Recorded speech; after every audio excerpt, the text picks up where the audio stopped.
అధర్మం రాజ్యాలని ఏలితే గొడ్డలితో నరికే పరశురాముడిని, నా భక్తుల జోలికి ఎవడైనా వస్తే వాడి పేగులు తెంపి మెడలో వేసుకునే లక్ష్మీ నరసింహుడిని, అవినీతి అహంకారం విర్రవీగుతుంటే నా ఒక్క వెల్లుతో సర్వనాశనం చేసే శ్రీరామచంద్రుడిని, రాక్షసులను అంతం చేసే శ్రీకృష్ణుడిని నేనే, ఆ భూమాతను రక్షించే వరాహావతారం కూడా నేనే.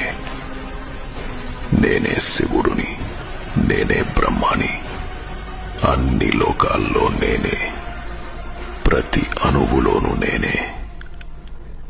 ఈ సృష్టిలో ఉన్నది నేనే, ఈ సృష్టి అంతా నేనే.